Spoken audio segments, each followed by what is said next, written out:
Hello बच्चों। बच्चों आज अपन डिस्कस करेंगे कक्षा 12 का चैप्टर 1 और इस पार्ट का नाम है बच्चों स्थिर वैद्युत की। ठीक है बच्चों। तो बच्चों क्या होता है स्थिर वैद्युत की? तो बेटा भौतिक विज्ञान की वह शाखा जिसके अंतर्गत हम स्थिर आवेशों के प्रभावों का अध्ययन करते हैं, यानी स्थिर आवेश के कारण जो विद्युत प्रभाव है वो कैसे कैसे रिएक्ट कर रहे हैं बेटा, तो उसकी जो हम स्टडी करते हैं वो किसके अंदर करेंगे? स्थिर वैद्युत के अंदर करेंगे। तो बेटा ये आपको दे रखा है कि भौतिकी की वह शाखा जिसमें स्थैतिक आवेशों के वैद्युत प्रभावों का अध्ययन किया जाता है स्थिर वैद्युतिकी कहलाती है। तो यहाँ पे बेटा आपके पास एक टर्मिनोलॉजी आ रही है यूज में, आवेश। कि आवेश क्या होता है? ठीक है बच्चों, तो हम देखेंगे आवेश क्या होता है। तो बेटा आवेश जो है वो एक वस्तु का गुण होता है। अब ये जो वस्तु का गुण है ये कृत्रिम भी हो सकता है या प्राकृतिक भी हो सकता है, और इस गुण के कारण वस्तु विद्युत एवं चुंबकीय प्रभावों को उत्पन्न या अनुभव करने लग जाती है, तो हम बोलेंगे कि वस्तु आवेशित हो गई। ठीक है बच्चों, तो आवेश क्या होता है? किसी वस्तु या पदार्थ का वह गुण जिसके कारण यह वैद्युत व चुंबकीय प्रभाव, ध्यान रखना बच्चों यहाँ पे, वैद्युत व चुंबकीय प्रभाव उत्पन्न एवं अनुभव करता हो, आवेश कहलाता है। ठीक है बेटा। अब जैसे मैं हूँ बच्चों, तो मैं एक वस्तु हूँ, बट अब मेरे पास यदि कोई हाथ लगाएगा तो मेरे कोई करंट नहीं आ रहा। क्यों? क्योंकि अभी मेरे पास वो गुण नहीं आया है जिसकी वजह से मैं विद्युत या चुंबकीय प्रभावों को उत्पन्न करूँ या अनुभव करूँ। लेकिन जैसे ही मान लो मैंने प्लग में हाथ दिया और स्विच ऑन किया, तो अब आप यदि कोई मेरे हाथ लगाएगा तो बच्चों उसको करंट फील होने लग जाएगा, वो विद्युत क्षेत्र अनुभव करने लग जाएगा। ठीक है, क्योंकि मेरे पास क्या आ गया बच्चों? मेरे पास आवेश आ गया है। ठीक है बच्चों, यानी वो गुण आ गया, तो मैं बोलूँगा कि गुरुजी जो है वो क्या हो गए? आवेशित हो गए हैं। ठीक है। अब हम बात करेंगे कि सर ये जो गुण होता है कई वस्तुओं में ये कृत्रिम होता है और कई में ये नेचुरल भी होता है। तो यदि हम नेचुरल की बात करें कि नेचुरल आवेशित कण कौन से हैं, तो इलेक्ट्रॉन, प्रोटॉन और अल्फा कण। अल्फा कण क्या? 2He4। ठीक है बेटा। तो इलेक्ट्रॉन है, प्रोटॉन है और अल्फा कण है, ये जो होते हैं इनके पास नेचुरल ये गुण होता है कि ये आवेशित होते हैं। ठीक है बच्चों। ओके, बट ये जो है प्रकृति में स्वतंत्र रूप से पाए नहीं जाते, वो तो वही बात है बच्चों। ठीक है, बट ये जैसे ही इनको स्वतंत्र कर देंगे हम, तो ये आवेशित गुण लेके आते हैं। मात्रक की यदि हम बात करें बच्चों, तो मात्रक क्या होता है? एसआई पद्धति में इसका मात्रक कूलाम होता है। ठीक है बच्चों, और इसे हम किससे डिनोट करते हैं? हम इसे सी से डिनोट करते हैं। ओके, तो एसआई पद्धति में आवेश का मात्रक क्या हो गया बच्चों? कूलाम हो गया। अब हम इसकी विमा लिखते हैं। तो बेटा विमा लिखने के लिए आपने एक पढ़ा होगा विद्युत धारा का सूत्र 9th क्लास में, 10th क्लास में। आई बराबर कितना होता है बच्चों? Q/T। ठीक है, आवेशों के प्रवाह की दर को ही हम क्या कहते हैं? विद्युत धारा कहते हैं। तो आई बराबर Q/T। तो बेटा यहाँ से यदि मैं Q निकालूँ तो Q बराबर कितना जाएगा? IT, जहाँ Q तो आवेश को डिनोट करेगा, I विद्युत धारा को डिनोट करेगा और T किसको दिखाएगा? समय को। अब यहाँ पे बच्चों ये जो I है विद्युत धारा, ये एक SI राशि होती है, और T समय भी क्या होता है? एक SI राशि है। तो SI राशि है यानी मूल राशि है, तो हम इसकी विमा लिख सकते हैं। तो बेटा Q की विमा कितने जाएगी? तो M तो इसमें है ही नहीं, तो M0, मास नहीं है इसमें, लंबाई भी नहीं है, L0, T कितना है? 1, और धारा कितनी है इसमें? 1, तो A1। तो बेटा ये इसकी हो गई विमा। तो आवेश की विमा कितनी होती है? M0, L0, T1 और A1। ठीक है बच्चों। ओके, अब हम बात करेंगे कि CGS पद्धति में, कि ऐसे पद्धति में तो सर आपने बता दिया कि आवेश का मात्रक कूलाम होता है, और हम यदि CGS पद्धति में बात करें तो CGS पद्धति में बच्चों आवेश का मात्रक जो होता है वो ESU होता है, यानी इलेक्ट्रोस्टैटिक इकाई होती है। ठीक है, इलेक्ट्रोस्टैटिक यूनिट, यानी हम उसे स्थिर वैद्युत इकाई भी बोलते हैं, ESU बोलते हैं। ठीक है, तो एक कूलाम में, तो एक कूलाम में कितने ESU होते हैं? तो बच्चों एक कूलाम में ESU होते हैं 3 × 10⁹। ठीक है, हम ऐसे याद कर सकते हैं कि प्रकाश का वेग कितना होता है, 3 × 10⁸ मीटर प्रति सेकेंड, 3 × 10⁸। तो थोड़ा एक और हम 10 का फैक्टर में इंक्रीज कर देंगे तो 3 × 10⁹ जो होते हैं 1 कूलाम में इतने यूएसयू होते हैं। ये याद करने के पॉइंट ऑफ व्यू से है बच्चों, ठीक है। ऐसे हम एक अन्य प्रचलित इकाई भी है बेटा, मतलब एक अन्य प्रचलित मात्रक भी है आवेश का, और जिसे हम बोलते हैं इलेक्ट्रोमैग्नेटिक इकाई यानी ईएमयू।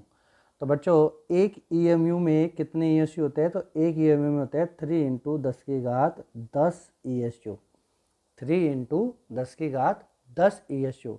तो इसका मतलब 3 × 10 तो एक ईएमयू बराबर मैं लिख सकता हूँ 10 कूलाम।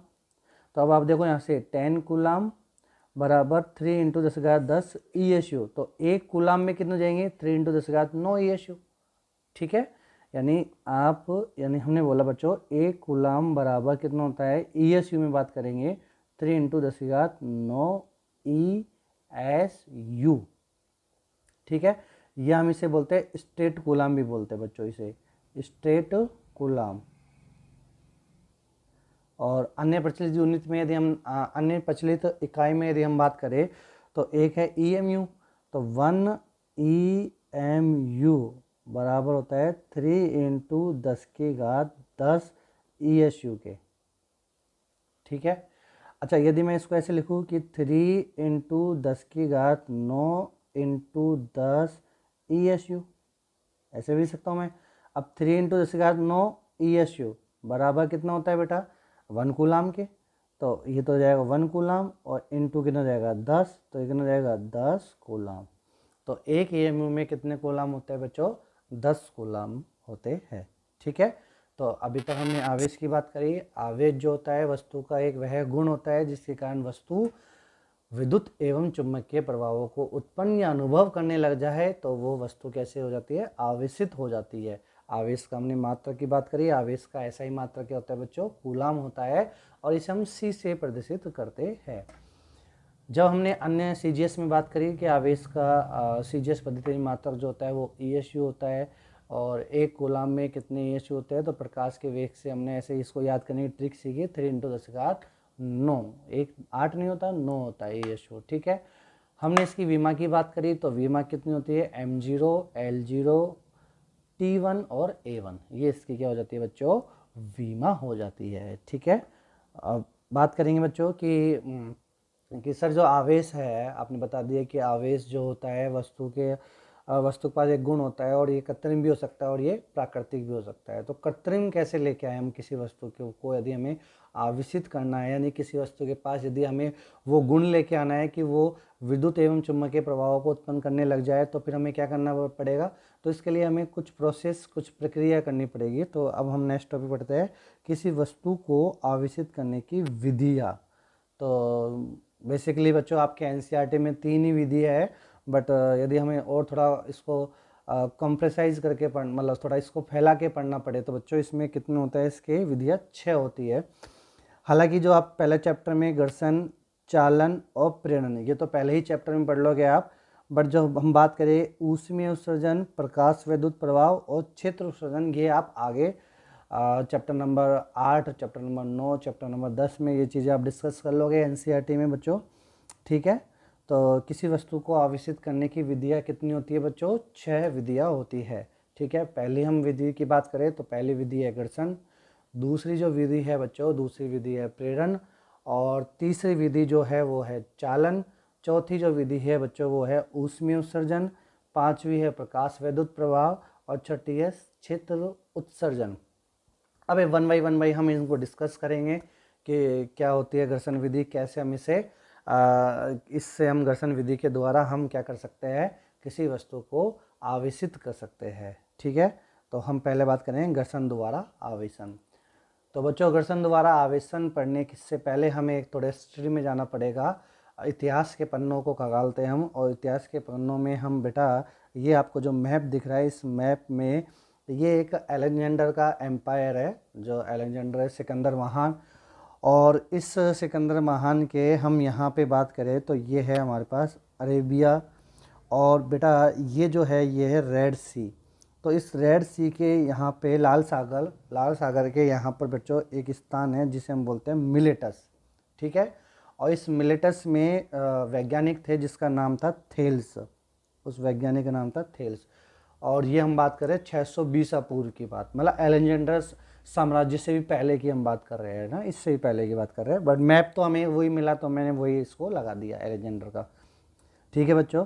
तो इस स्थान पर थेल्स वैज्ञानिक को, जो थेल्स नाम का जो व्यक्ति था, उसको एक पदार्थ मिला और उस पदार्थ का नाम था एम्बर, ठीक है। आप ये मानो ये जो एम्बर है ये जो वेल्स मछली होती है बच्चों, उसकी जो वोमिटिंग होती है ना, वो आप मान सकते हो वो पदार्थ कहलाता है थेल्स, ठीक है। ये थोड़ा हल्का येलोइश कलर का होता है और लचीलापन भी होता है और कई कई जगह कठोर भी होता है बच्चों ये, ठीक है। तो ये पदार्थ उसे प्राप्त हुआ।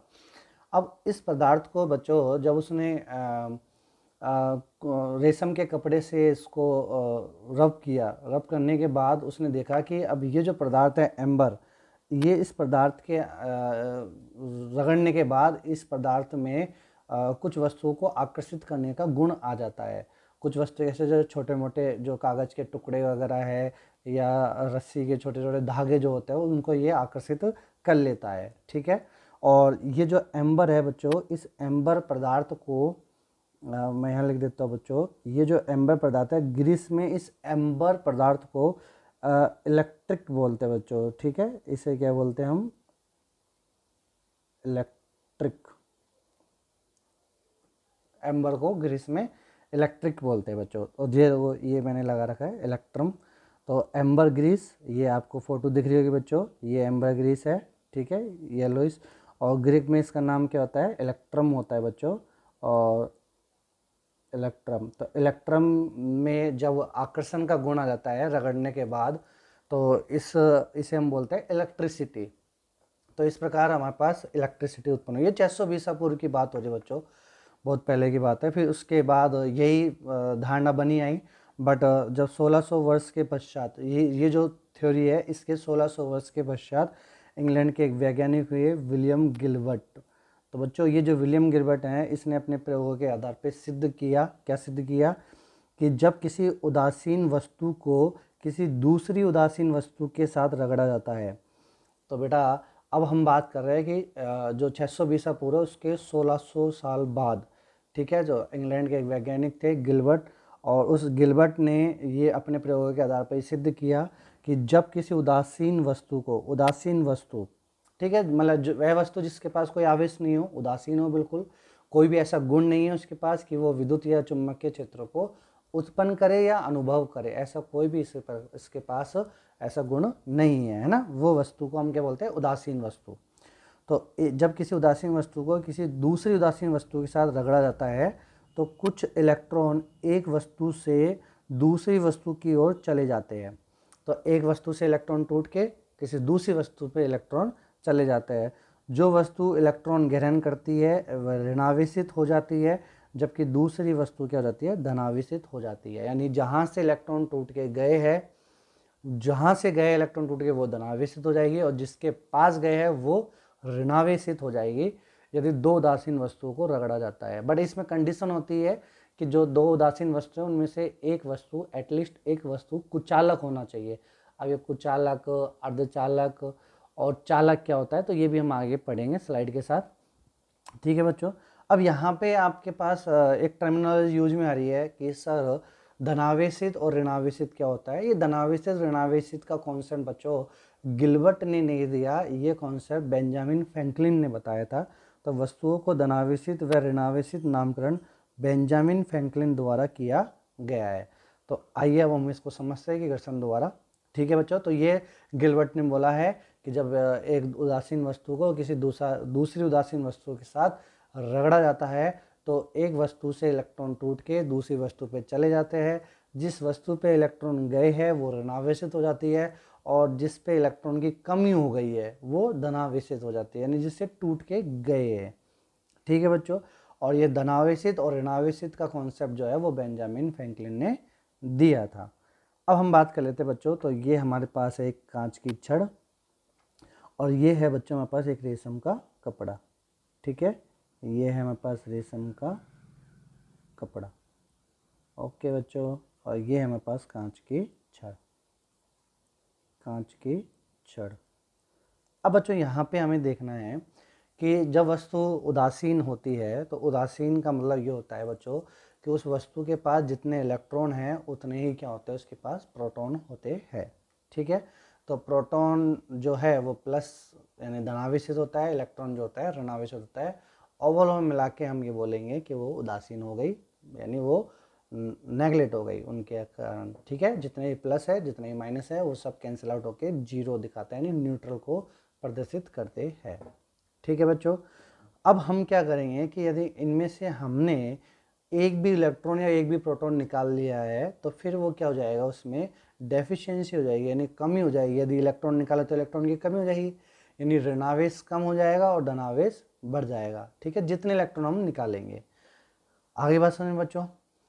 अब यहाँ पे प्रोटॉन नहीं निकालते हम, क्योंकि यहाँ पे प्रोटॉन जो होता है वो 1836 गुना भारी होता है इलेक्ट्रॉन से, इसलिए जो इलेक्ट्रॉन होता है वो जल्दी निकल जाता है, मतलब कम फोर्स पे ही इलेक्ट्रॉन बाहर आ जाता है, बट प्रोटॉन बाहर नहीं आता है। क्यों नहीं आएगा बाहर? क्योंकि प्रोटॉन जो होता है, प्रोटॉन का जो द्रव्यमान होता है वो इलेक्ट्रॉन से 1836 गुना होता है। ठीक है बच्चों, समझ में आ गया? तो यानी हम इस चैप्टर में जो आवेश वाहक की बात करेंगे वो हम करेंगे इलेक्ट्रॉन। आगे बात समझ में बच्चों। तो जब मैंने इस कांच की छड़ पर इस रेशम के कपड़े से रगड़ा, तो बच्चों ये प्रॉपर्टी होती है कि जो कांच की छड़ है, रगड़ने के बाद जो कांच की छड़ के जो इलेक्ट्रॉन होते हैं वो इलेक्ट्रॉन, जैसे यहाँ पे जो इलेक्ट्रॉन है, ये दो इलेक्ट्रॉन जो है, ये दो इलेक्ट्रॉन टूट के और कहाँ चले जाता है, रेशम के कपड़े पे चले जाता है, यानी सिल्क के कपड़े पे चले जाएंगे ये दो इलेक्ट्रॉन। तो अब इस कांच की छड़ पे इलेक्ट्रॉन की क्या हो गई, कमी हो गई। कितनी कमी हो गई? 2 इलेक्ट्रॉन की कमी हो गई। ठीक है, हम ऐसे मान के चलते हैं कि 5 इसके पास क्या थे, इलेक्ट्रॉन थे नेगेटिव, और 5 इसके पास क्या थे, प्रोटॉन थे। अब ये कट के कितना हो जाएगा, 0 हो जाएगा, मतलब इनको जोड़ेंगे -5 + 5 करेंगे कितना हो जाएगा, 0 हो जाएगा बच्चों। ठीक है, ये वाली कंडीशन है पहली वाली। बट जैसे ही मैंने इसको रगड़ने के बाद देखा मैंने कि अब इसके पास कितने इलेक्ट्रॉन रह गए, 2 इलेक्ट्रॉन चले गए, तो कितने इलेक्ट्रॉन रह गए, 4 इलेक्ट्रॉन, 3 और 3 6, तो सॉरी यहाँ पे 6 इलेक्ट्रॉन है और 6 ही क्या है, प्रोटॉन। तो हमें कितना हो गया, ये 0 हो गया। ठीक है बच्चों, जो हमने इसको रगड़ा यानी घर्षण कराया इसके बीच में, रेशम के कपड़े और कांच के बीच में, तो बच्चों यहाँ पे 2 इलेक्ट्रॉन टूट के चले गए, यानी कितने इलेक्ट्रॉन बचे, 4 इलेक्ट्रॉन बचे। बट बच्चों प्रोटॉन तो यहीं रहेंगे, प्रोटॉन तो कहीं नहीं जाएंगे, तो प्रोटॉन तभी भी कितना है, +6, तो कितना हो गया यहाँ पे, +2 हो गया, यानी प्रोटॉन ज़्यादा हो गया। ठीक है, 2 इलेक्ट्रॉन चले गए, यानी हम बोलेंगे इलेक्ट्रॉन की कमी हो गई। अब यहाँ से इलेक्ट्रॉन टूट के चले गए तो ये कितना हो जाएगा, धनावेशित हो जाएगा। क्या हो जाएगा बच्चों, ये धनावेशित हो गई। कांच की छड़ क्या हो गई, यहाँ पे धनावेशित हो गई। ठीक है, और ये इलेक्ट्रॉन कहाँ पे चले गए, सिल्क के कपड़े पर चले गए। अब सिल्क के कपड़े पर 2 इलेक्ट्रॉन ज़्यादा आ गए, तो इसका मतलब सिल्क कैसे हो गई, ऋणावेशित हो गई। ठीक है, जितनी मात्रा में ये ऋणावेशित होगी उतनी ही मात्रा में कांच की छड़ क्या होगी, धनावेशित होगी, क्योंकि ये आवेश संरक्षण के सिद्धांत की पालना करते हैं। ये हम आगे पढ़ेंगे, आवेश संरक्षण, आवेश कैसे संरक्षण का सिद्धांत की पालना करता है, कि किसी विलगित निकाय की बात जो हम आगे करेंगे बच्चों।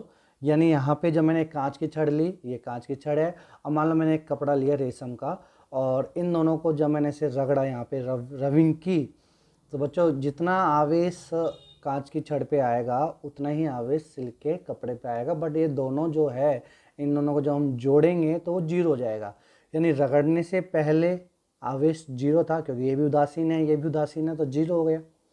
और रगड़ने के बाद भी जब इसके पास +2 आ गया तो इसके पास -2, दोनों को जोड़ेंगे तो कितना आ गया, 0।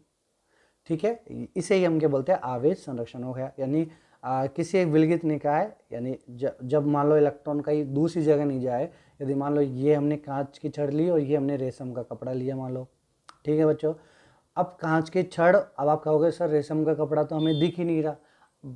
जस्ट इमेजिन बच्चों कि ये कांच की छड़ है और यहाँ पे मान लो ये रेशम का कपड़ा है। ठीक है, और ये दोनों के अलावा कोई है ही नहीं, ये मान लो, तो हम बोलेंगे विलगित निकाय है, दोनों मिलके एक विलगित निकाय को बनाता है। ठीक है, ये विलगित निकाय है।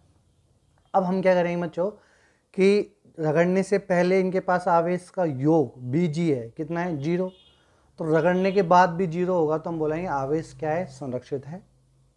जब हमने इनको रगड़ा तो रगड़ने के बाद देखा इसके पास प्लस के 2 आ गए, इसके पास माइनस के 2 आ गए, दोनों को बीजे करेंगे तो कितना जाएगा 0, यानी दोनों को जोड़ेंगे तो भी कितना आ गया 0। तो ये आवेश संरक्षण हो जाता है। ठीक है, ये हम आगे भी बात कर लेंगे। तो आगे बात समझ में बच्चों। ठीक है, तो कांच की छड़, अब आप कहोगे, आपके मन में एक डाउट आएगा कि सर कांच की छड़ से ही इलेक्ट्रॉन क्यों गए सिल्क के कपड़े में। तो बच्चों ये एक जो जब वैज्ञानिकों ने इस एक्सपेरिमेंट को किया तो उन्होंने देखा कि कांच की छड़ के जो इलेक्ट्रॉन होते हैं वो थोड़े दूर दूर होते हैं, और रेशम के कपड़े के जो इलेक्ट्रॉन होते हैं वो तो टाइटनेस होते हैं, तो वो अपने इलेक्ट्रॉन नहीं छोड़ते हैं। ठीक है, तो कांच की छड़ जो है वो आसानी से अपने इलेक्ट्रॉन को छोड़ देती है। ठीक है, रगड़ने पर रेशम के कपड़ों से। आगे बात समझ में बच्चों। चलिए अब हम आगे बढ़ते हैं। तो बच्चों यहाँ पे हमने एक धागा लिया, इस धागे से हमने कांच की छड़ को रेशम के कपड़े से रबिंग करके और लटका दिया। इसी प्रकार से हमने दूसरी कांच की छड़ ली, उसको भी हमने रेशम के कपड़े से रब करके और इसके पास लेके आए, तो हमने देखा कि ये दोनों छड़ें हैं जो दूर दूर भाग रही है, यानी ये दोनों छड़ें हैं वो दूर भाग रही है। ठीक है, दूर भाग रही है, इसका मतलब प्रतिकर्षण हो रहा है इनके बीच में। ठीक है, तो साइंटिस्टों का फिर दिमाग थोड़ा सा चौंकाया कि यार ये क्या हो रहा है। ठीक है, जब हमने एक कांच की छड़ को रेशम के कपड़े से रगड़ के लेके आए और फिर दूसरे को लेके आए, तो वो दोनों क्या कर रही है, आपस दूर भाग रही है, एक दूसरे से दूर भाग रही है, तो ये प्रतिकर्षण बोला। फिर उन्होंने जब ऐसा उन्हें दिखा इंटरेस्टिंग तो थोड़ा इसकी और खोज करने लगे वो। तो जब और खोज करने लगे तो उन्होंने अब क्या लिया, उन्होंने एक एबोनाइट की छड़ ली। एबोनाइट मतलब वही एम्बर वाला, एम्बर मैंने बताया मिलेटस नामक स्थान पर थेल्स ने जो मिला था वो वही एबोनाइट की छड़, यानी उसे हम प्लास्टिक भी बोल सकते हैं, मतलब बाय डिफ़ॉल्ट हम यूज़ में ले सकते हैं। तो जब हम एबोनाइट की छड़ को बिल्ली के समूर यानी बिल्ली की खाल से रबिंग करते हैं, तो रबिंग करके जब हम लेके आए तो ये है हमारे पास एबोनाइट की छड़, और इसे हम बिल्ली की खाल से रबिंग करके और यहाँ पे इसको लटका दिया है। इसी प्रकार से हम एक को लेके आए सेम रबिंग करके और देखा कि ये दोनों भी एक दूसरे से दूर भाग रही है, यानी इनके बीच में भी क्या हो गया, प्रतिकर्षण हो गया। इनके बीच में भी क्या हो गया, प्रतिकर्षण हो गया। अब हमने क्या करा, हमने मतलब साइंटिस्टों ने अब क्या करा कि जो रेशम के कपड़े से कांच की छड़ को रबिंग करके जो लेके आए वो, और बिल्ली की खाल से एबोनाइट की छड़ को रबिंग करके जो लेके आए वो, दोनों को रखा और दोनों को रख के देखा कि वो दोनों क्या करने लग गए बच्चों, वो दोनों अट्रैक्टिव यानी आपस में आने लग गए, एक दूसरे की ओर खिंचे आए, यानी वो आकर्षण करने लग गए, ये दोनों आकर्षण करने लगे। इसका मतलब ये समझ में आ गया कि जो कांच की छड़ पे जो आवेश का गुण है और एबोनाइट की छड़ पे जो आवेश का गुण है, ये दोनों विपरीत है एक दूसरे के। ऐसा साइंटिस्टों ने बोला कि ये दोनों क्या है, एक दूसरे के विपरीत है। ठीक है, तो अब इन्होंने धारणा बनाई कि जो सजातीय आवेश होते हैं वो एक दूसरे को प्रतिकर्षित करते हैं। निष्कर्ष यही निकाला कि सजातीय आवेश जो होते हैं वो एक दूसरे को क्या करते हैं, प्रतिकर्षित करते हैं, और विजातीय आवेश एक दूसरे को क्या करते हैं, आकर्षित करते हैं। यानी इसका नाम बेंजामिन फ्रैंकलिन ने प्लस दिया, एक का नाम क्या दिया, माइनस दे दिया, वो तो आपको पता ही है बच्चों। ठीक है, तो प्लस यानी प्लस प्लस और माइनस माइनस जो है वो एक दूसरे को क्या करेंगे, प्रतिकर्षित करेंगे, और प्लस माइनस जो है वो एक दूसरे को क्या करेंगे, आकर्षित करेंगे। अब मैंने यहाँ पे बच्चों आपको दिखाया कि कांच की छड़ पे क्या ले रखा है मैंने, प्लस के आवेश, और एबोनाइट की छड़ पे क्या ले रखा है, माइनस के आवेश। इसका मतलब एबोनाइट की छड़ को जब बिल्ली के खाल से रबिंग करते हैं तो एबोनाइट की छड़ पर जो है वो इलेक्ट्रॉन ज़्यादा आ जाते हैं, यानी ये इलेक्ट्रॉन को नहीं तोड़ते हैं, यानी बिल्ली की खाल से इलेक्ट्रॉन कहाँ चले जाते हैं, इलेक्ट्रॉन एबोनाइट की छड़ पे चले जाते हैं, तो इसलिए एबोनाइट की छड़ जो है वो क्या जाती है, ऋणावेशित हो जाती है।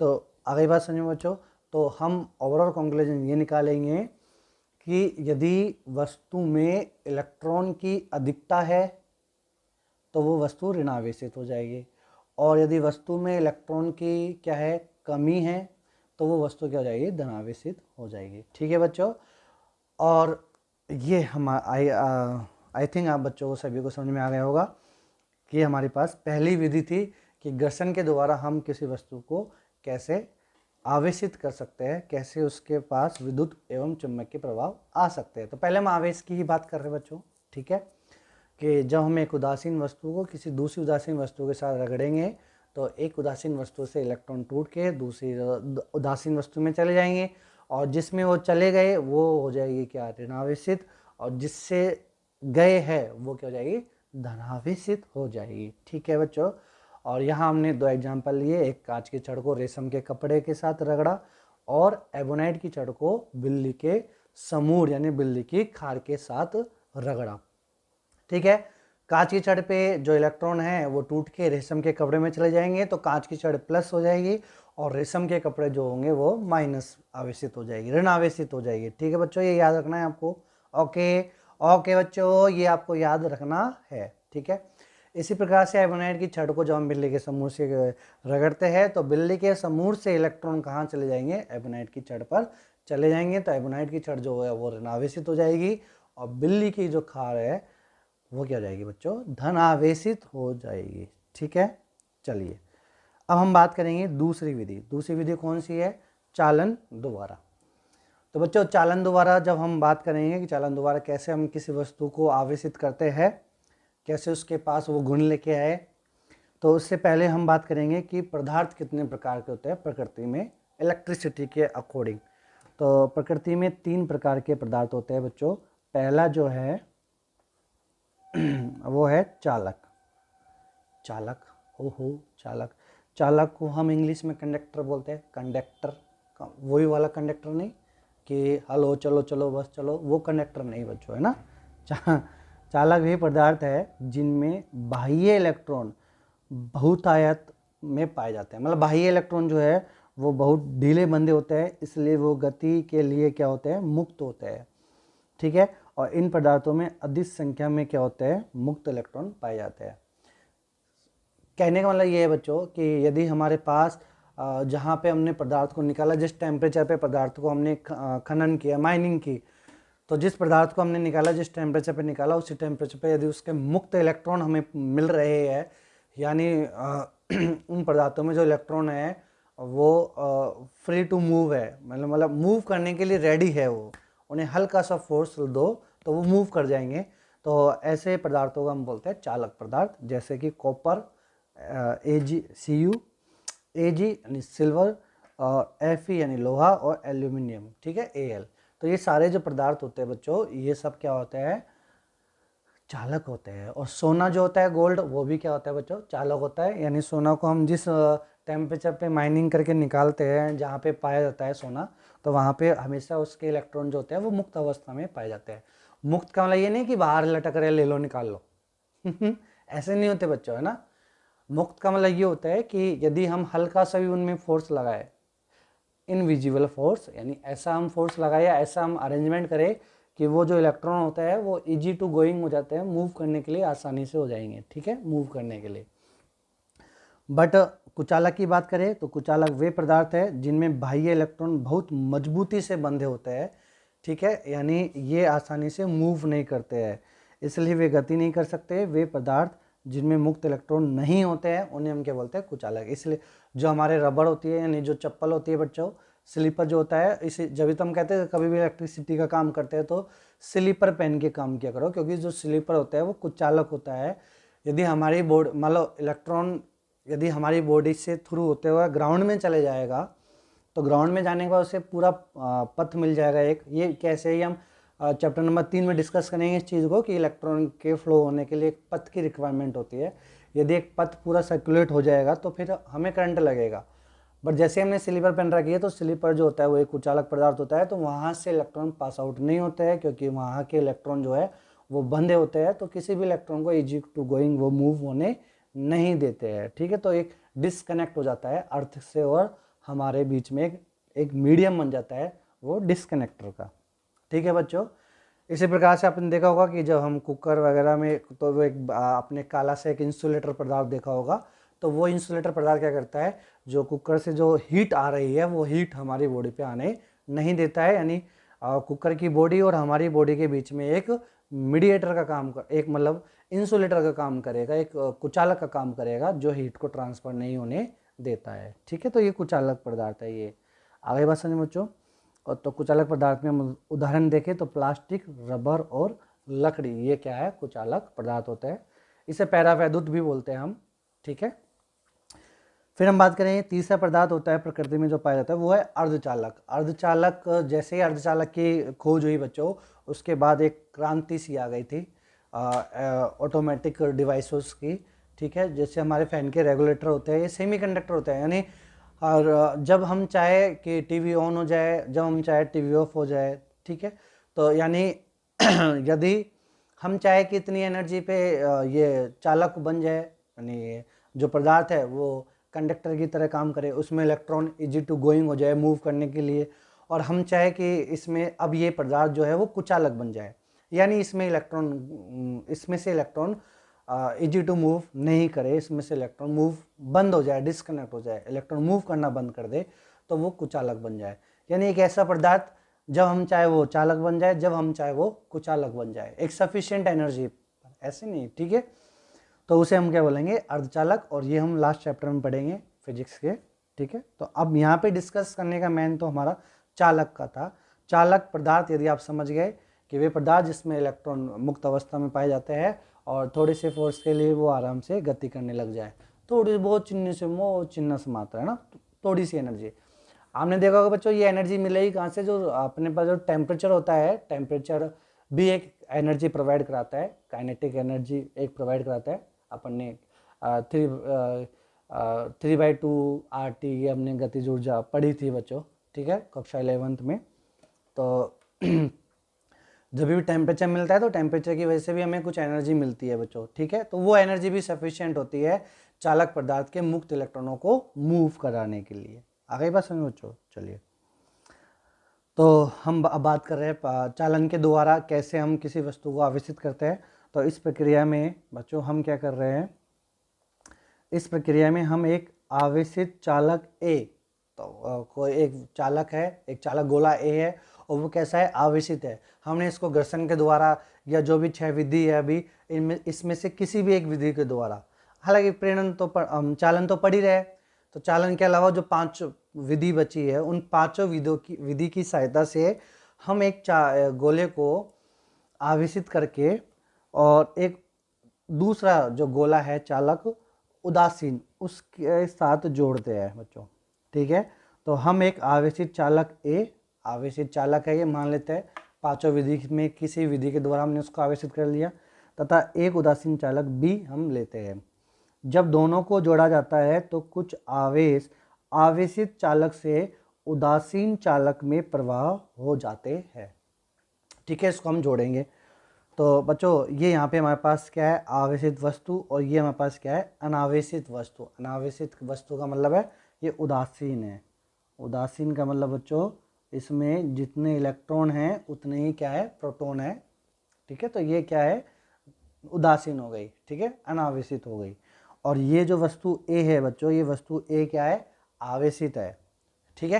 यानी आवेशित मतलब इसमें क्या है, हमने किसी विधि के द्वारा हम इसको पहले से ऑलरेडी आवेशित कर लिया है, और इसमें जो आवेश है वो कैसा है, धनावेश है। इसका मतलब इसमें से हमने इलेक्ट्रॉन निकाल लिए है, जब इलेक्ट्रॉन निकाल लिए है तो ये क्या हो गई, धनावेशित हो गई। अब मैं बच्चों यहाँ पे एक कॉन्सेप्ट सिखाता हूँ आपको, समझ में जाए तो ठीक है, नहीं हम इसको बाद में अर्धचालक में पढ़ेंगे। इस चैप्टर के लास्ट, मतलब फिजिक्स के कक्षा 12 की जो फिजिक्स है उसके लास्ट चैप्टर में हम अर्धचालक के बारे में पढ़ेंगे। बट एक चीज़ आप यहाँ पे समझ लो बच्चों कि जब हम एक एटम की बात करते हैं तो उस एटम के यहाँ पे सेंटर पे क्या होता है बच्चों, नाभिक होता है, ठीक है। और इसके अंदर प्रोटॉन और न्यूट्रॉन होता है, और इलेक्ट्रॉन जो होता है बच्चों वो बाह्यतम कक्षा में ऐसे करते हैं, ठीक है। तो जो हमारे पास अभी हमने यहाँ पे जो गोला ले रखा है ए, जिस पदार्थ का हमने, मान लो ये कॉपर का है, तो कॉपर का जो गोला है, कॉपर से बना जो गोला है, उसमें कॉपर के एक परमाणु तो होगा नहीं, उसके अंदर को बहुत सारे, मतलब बहुत संख्यक क्या होंगे, उसके अंदर परमाणु होंगे कॉपर के, ठीक है। मैं एक परमाणु की बात करूँ, अब समझ में जाएगा आपको यहाँ पे कॉन्सेप्ट। तो बेटा इस एक कॉपर के इस एक परमाणु में यहाँ पे तो होता है प्रोटॉन, और इसके चारों ओर कौन चक्कर लगा रहे होते हैं, इलेक्ट्रॉन चक्कर लगा रहे होते हैं, ठीक है। हमने इस कॉपर को किसी वस्तु से रगड़ने पर या किसी वस्तु के द्वारा हमने इसको कुछ भी किया जिससे इसके इलेक्ट्रॉन यहाँ से चले गए, यहाँ से मान लो इलेक्ट्रॉन यहाँ से चले गए। जब इलेक्ट्रॉन यहाँ से चले जाएंगे तो बच्चों यहाँ पे एक वैकेंट हो जाएगा, एक सीट खाली हो जाएगी, क्योंकि यहाँ से इलेक्ट्रॉन चले गए। तो अब जब ये सीट खाली हो गई तो इस सीट को भरने के लिए इलेक्ट्रॉन कहीं से आएंगे, ध्यान समझना। जब ये इलेक्ट्रॉन चले गए यहाँ पे तो होलो बन गया, यहाँ पे क्या बन गया, एक होल बन गया। और होल का मतलब क्या हो गया, ये प्लस हो गया, धनावेशित हो गया। इसका मतलब धनावेशित का मतलब क्या है कि धनावेशित वस्तु जो है वो इलेक्ट्रॉन को खींचने की कोशिश करेगी। क्यों? क्योंकि उसके पास जगह खाली है। अरे आ गई क्या बात समझ में बच्चों? अरे आ गई क्या? ओके, ठीक है। इसी प्रकार से जिस वस्तु के पास इलेक्ट्रॉन चले गए वहाँ पे ओवरलोड हो गया बच्चों, यानी जो सीट पहले से थी इलेक्ट्रॉन की और इलेक्ट्रॉन आ गई बात समझ में, तो वहाँ पे अधिकता हो जाएगी इलेक्ट्रॉन की। तो अब आपको समझ में आ गया बच्चों कि यहाँ पे जो हमारे पास है आवेशित वस्तु, ये प्लस है, यानी जिसमें जितने प्लस है इसका मतलब इतने इलेक्ट्रॉन की इसको रिक्वायरमेंट है उदासीन होने के लिए। ओके, ठीक है, डन। अब जैसे ही मैंने ये इस वस्तु के साथ जोड़ा एक वायर के थ्रू, और मैंने इसके स्विच को क्या करा, ऑन किया, ठीक है, यानी मैंने इसको जोड़ दिया। जैसे मैंने जोड़ा, अब ये जो होता है बच्चों इसे हम बोलते हैं संयोजक तार, संयोजक तार, ठीक है। तो संयोजक तार की मदद से हमने एक वस्तु A और एक वस्तु V को जोड़ा है। एक वस्तु A आवेशित है और दूसरी वस्तु जो है बच्चों वो क्या है, अनावेशित है, दोनों को जोड़ दिया। अब होगा क्या बच्चों कि जो अनावेशित वस्तु है, जो उदासीन वस्तु है, इसके पास प्रोटॉन तो होंगे, इसके पास इलेक्ट्रॉन तो होंगे, प्रोटॉन तो जा ही नहीं सकता, प्रोटॉन नहीं जा सकता, क्योंकि प्रोटॉन 1836 गुना भारी होता है किससे, इलेक्ट्रॉन से, तो इलेक्ट्रॉन ही जी गोइंग होगा, है ना।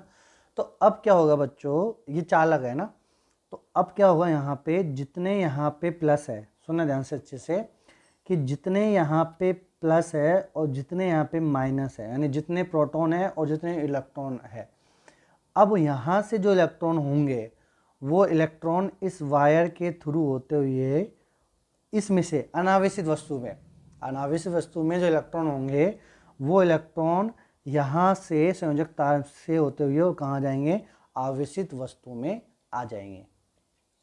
सर कितने आएंगे और क्यों आएंगे? क्योंकि आप ऐसे मान के चलो कि मान लो हमारे पास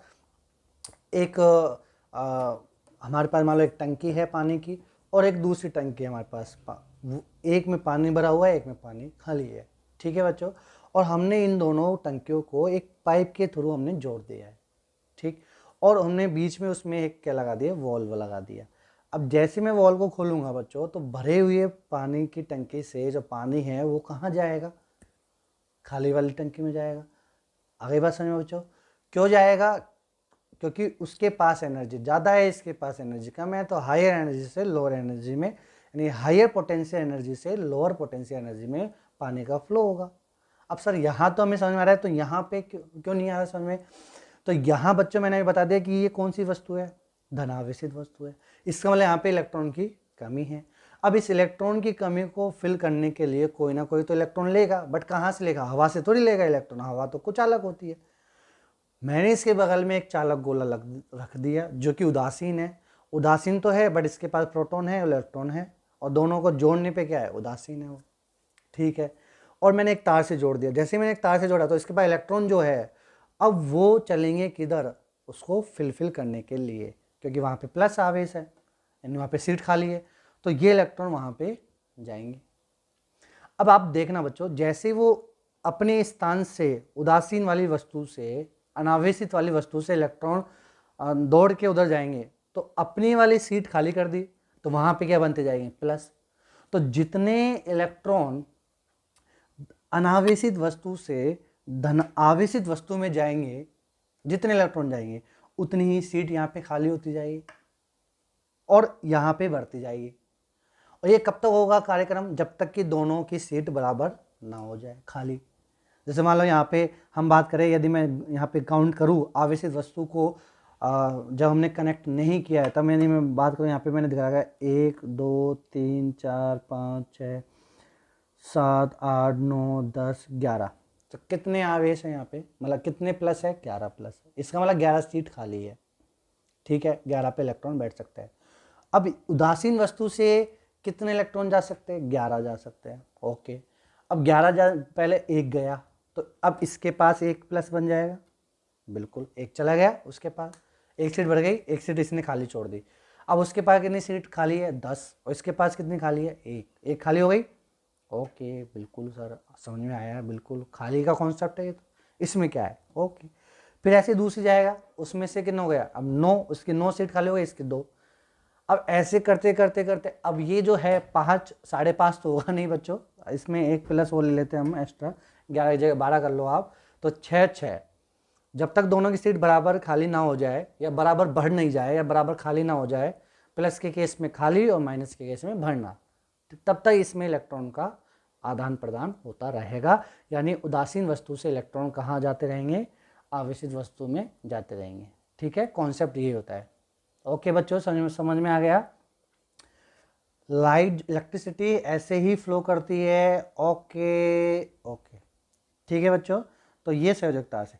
अब हमने क्या करा संयोजक तार से, अब यहाँ पे कितने हो गए, मान लो यहाँ पे 6 प्लस हो गए, और इसके पास भी कितने प्लस हो गए, 6, यानी इसके पास भी 6 वैकेंसी खाली, इसके पास भी 6 वैकेंसी खाली इलेक्ट्रॉन की। अब मैंने बीच में से तार कट कर दिया, डिस्कनेक्ट कर दिया। डिस्कनेक्ट करके देखा तो अब हमें पता लगा कि जो अनावेशित वस्तु है ये क्या हो गई, धनावेशित हो गई, है ना। जैसे मैंने एक भरी हुई पानी की टंकी और एक खाली पानी की टंकी, दोनों को बीच में पाइप से जोड़ा, जोड़ने के बाद वॉल को खोल दिया, और कुछ समय बाद मैंने वापस से पाइप को डिस्कनेक्ट कर दिया। तो मैंने देखा कि एक जो भरी हुई पानी की टंकी थी वो थोड़ी सी खाली हो गई, और जो खाली थी वो थोड़ी सी भर गई। समझ आ गया बच्चों, तो पानी तो आ गए ना। Are you getting my point बच्चों। तो इसी प्रकार से हम अनावेशित वस्तु को धनावेशित वस्तु के द्वारा चालन विधि से क्या कर सकते हैं, आवेशित कर सकते हैं। ओके, टन टन टन, ठीक है बच्चों।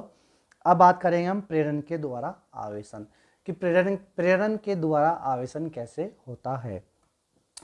तो बच्चों हम मान लेते हैं कि माना प्लस के क्यू आवेश उदासीन चालक के पास लाया जाता है। ठीक है, हम ये मान लेते हैं कि एक प्लस के क्यू आवेश, जैसे अपने इसमें माना था ना, चालन में भी हमने आवेशित करके लेके आए थे, ऐसे ही हमारे पास 6 विधि है, उसमें से एक विधि हम पढ़ रहे हैं, बाकी की जो 5 विधि है उसकी सहायता से हम किसी भी आवेश को आवेशित करके किसी भी गोले को और उदासीन चालक के पास यानी अनावेशित चालक के पास लाते हैं। टच नहीं करा रहे, ध्यान रखना, चालन में तो हमने एक संयोजक तार के द्वारा टच करा दिया था, यहाँ पे हम टच नहीं करा रहे बच्चों। ठीक है, प्लस क्यू आवेश के आकर्षण के कारण, अब जो प्लस के क्यू है यानी प्लस के क्यू नेगेटिव खींचने की कोशिश करेगा। ठीक है बच्चों, यानी ये आप ऐसे बात समझो कि जैसे मान लो मेरे पास इलेक्ट्रॉन की कमी है, जब जैसे मेरे पास इलेक्ट्रॉन कमी है तो मैं पॉजिटिव चार्ज हो गया, तो अब यदि मैं ग्राउंड से टच हूँ तो ग्राउंड से मैं क्या ले लूँगा, इलेक्ट्रॉन ले लूँगा अपनी फुलफिल करने के लिए, तभी तो मुझे झटका लगेगा। इलेक्ट्रॉन जैसे ही ग्राउंड के इलेक्ट्रॉन मेरी बॉडी में आएंगे तो मुझे झटका लगेगा, ऑब्वियसली बात है बच्चों, एनर्जी लेके आएंगे। ठीक है, बट मान लो मैंने क्या पहना, मेरे पास इलेक्ट्रॉन है, मतलब इलेक्ट्रॉन की कमी है मेरे पास, मैं धनावेशित हूँ, और ग्राउंड से और मेरा जो डिस्कनेक्ट है वो किसी एक कुचालक स्टैंड से हो रहा है, मतलब एक मान लो मैं हवा में लटका हुआ हूँ। ठीक है, तो एक कुचालक, हवा एक कुचालक मीडियम होती है, तो अब क्या होगा बच्चों कि जो अर्थ से इलेक्ट्रॉन मेरे पास आ नहीं सकते, बट मैं उन्हें खींचने की कोशिश तो करूँगा, आएंगे नहीं वो, बट खींचने के एक मतलब एक आकर्षण बल तो लगेगा।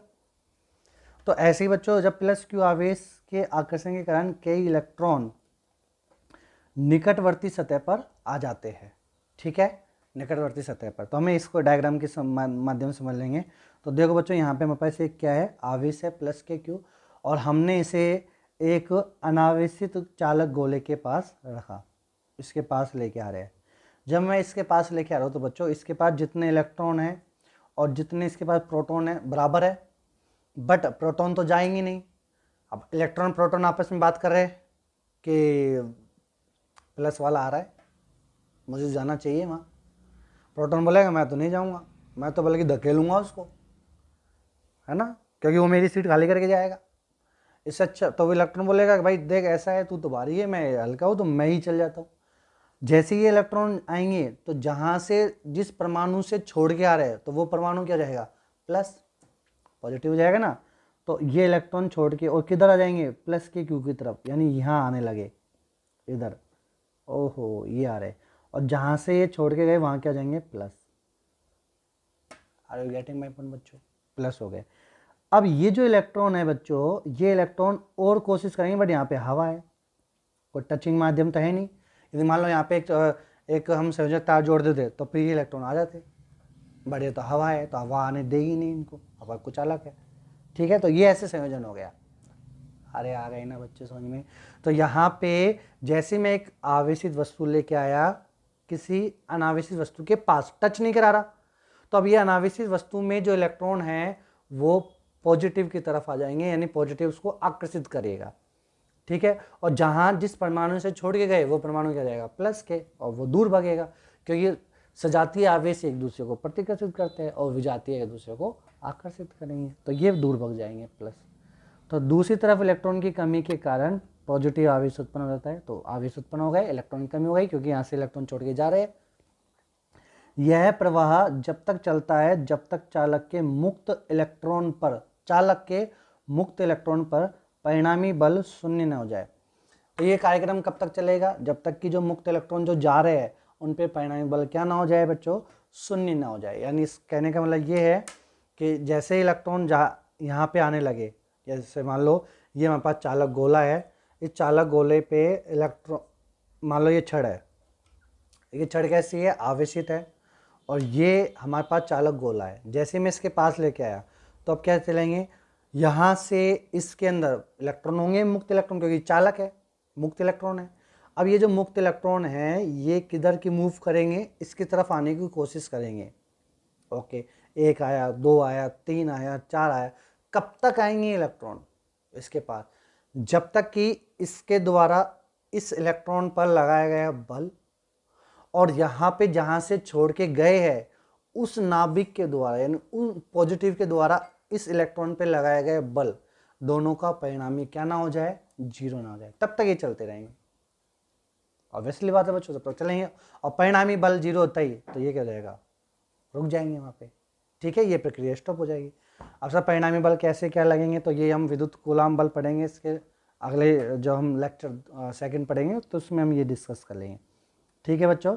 तो यह प्रवाह तब तक चलेगा जब तक कि चालक के मुक्त इलेक्ट्रॉन पर परिणामी बल क्या ना हो जाए, शून्य नहीं हो जाए। इस प्रक्रिया को हम क्या बोलते हैं, प्रेरण, तथा उत्पन्न आवेश को हम क्या बोलते हैं, प्रेरित आवेश कहते हैं। यानी इस चालक गोले के अंदर जो इलेक्ट्रॉन और प्रोटॉन का जो प्रेरण हुआ, मतलब इस प्रकार से उत्पन्न हुए, उन्हें हम क्या बोलेंगे, प्रेरित आवेश बोलेंगे। ये प्रेरित आवेश है, ठीक है, ओके।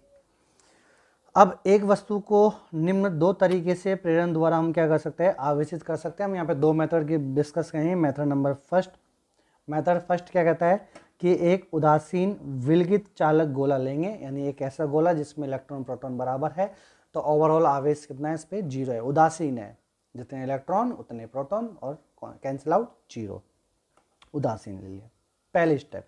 दूसरी स्टेप में क्या करेंगे, आवेशित छड़ इसके पास लाएंगे जिसके कारण गोले पर प्रेरित आवेश प्राप्त होने लग जाता है। जैसे मैं ये जो छड़ है, कांच की छड़, इसको रेशम के कपड़े से रगड़ के इसके पास लेके आया, जैसे मैं इसके पास लेके आऊँगा तो हमें पता लग गया कि कांच की छड़ कैसी होती है, धनावेशित होती है। जब मैं इसके पास लेके आऊँगा तो इस चालक गोले में जो पहले इलेक्ट्रॉन प्रोटॉन दिख नहीं देते, अब इलेक्ट्रॉन किधर चलेंगे, हम चले हैं प्लस की ओर, ओके, और प्लस जो है वो प्लस के दूर भागेंगे, ओके ओके ओके, ठीक है बच्चों, समझ में आया ना, हाँ जी सर आया। तो ये माइनस आ जाएंगे प्लस की तरफ और प्लस दूर भागेंगे, तो इस प्रकार इन्हें हम क्या बोलेंगे, इन्हें हम बोलेंगे प्रेरित आवेश। और ये तब कब तक होंगे, ये जब तक कि परिणामी बल क्या ना हो जाए, जीरो ना हो जाए। अब परिणामी बल कौन सा परिणामी बल, गुरुत्वाकर्षण, अरे नहीं रे, ये विद्युत बल है, ओ ठीक है। तो ये आ गए। अब क्या करेंगे हम, एक दूसरे उदासीन चालक गोले, अब दूसरा उदासीन चालक गोला, वो भी उदासीन है, ठीक है, को इससे जोड़ते हैं। तो देखो बच्चों, हमारे पास नेक्स्ट ये रहा येलो कलर का, ये चालक गोला है, उदासीन है ये, और इसको इसके साथ हमने क्या कर दिया, जोड़ दिया संयोजक तार के द्वारा।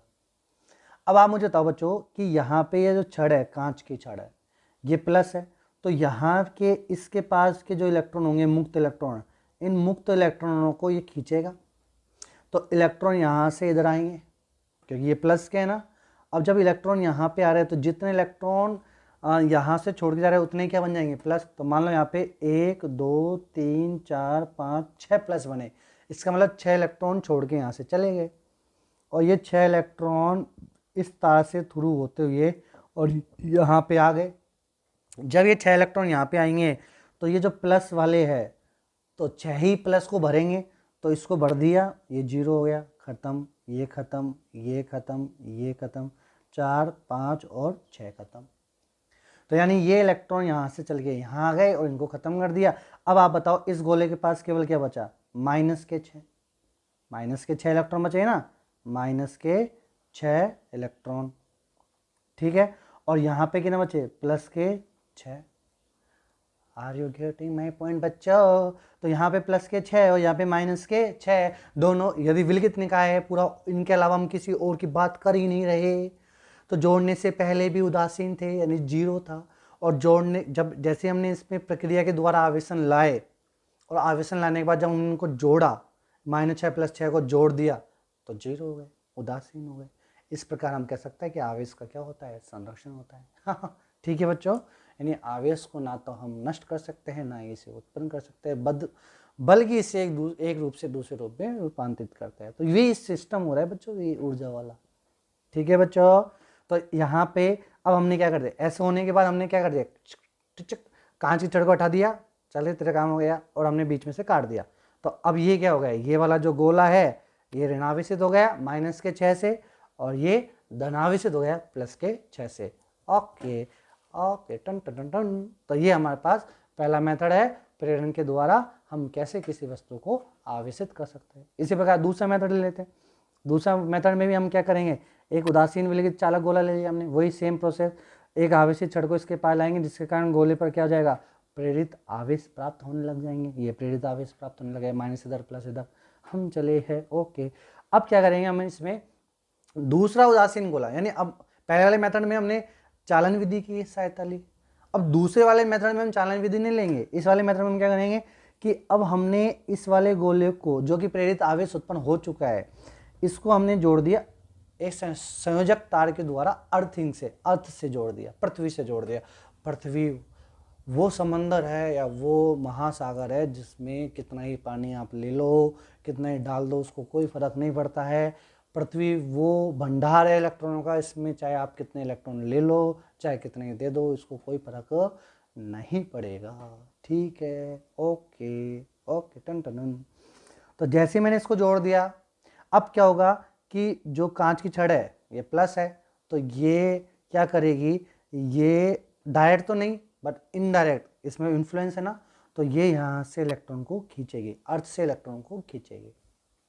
क्यों खींचेगी, अरे भाई साहब यहाँ पे खाली है ना, यहाँ देखो एक किनारे पे प्लस प्लस है ना, प्लस का इलेक्ट्रॉन की वैकेंसी खाली है यहाँ पे, तो इलेक्ट्रॉन तो आएंगे।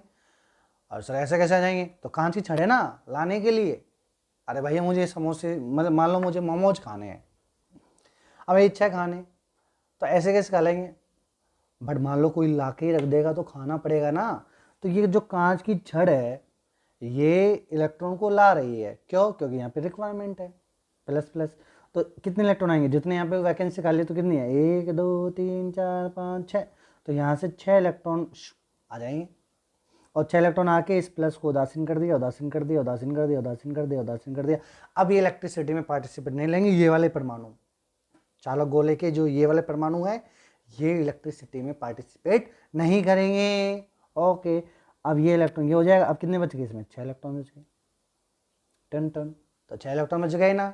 ओके, अब मैंने क्या कर दिया, ये तार को कनेक्ट कर दिया, काट दिया, और ये चालक छड़, ये जो कांच की छड़ है इसको ले गया। अब क्या बचा उसके पास, माइनस माइनस माइनस।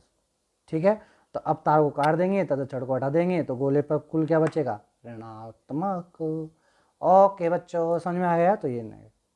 ठीक है बच्चों, तो आज की क्लास में हम इतना ही पढ़ेंगे, लेक्चर नंबर 2 हम डिस्कस कर लेंगे आगे।